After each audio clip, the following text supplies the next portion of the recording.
My name is Megan McDonough, and I am the Pennsylvania Director here at Food and Water Watch. One of the most common questions I get is how I got into this work and if this is something that I always wanted to do. And my answer is no. I am what folks would call an accidental activist. My journey began when I was a stay at home mom with my first child, Josh. I had never heard the word fracking until a landman came knocking on my door one day and showed me a map of my neighbors who had signed leases on their property. And he told me that if I didn't sign, that they were going to take the gas anyways, and I wouldn't see a penny for it.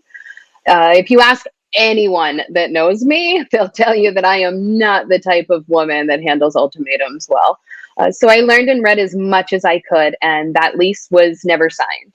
Um, Around this time, my neighboring municipality was already starting development with two well sites less than a mile from my niece's elementary school and a compressor station directly across the street from their t-ball field. It was around this time that my niece began having a lot of pain in her neck and stomach.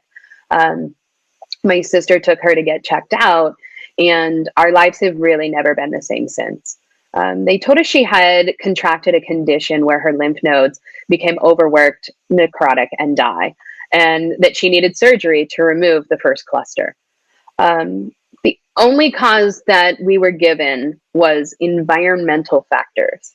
I had never felt so angry or helpless, but as we sat there, I knew that I had to do everything in my power to stop this from happening to others.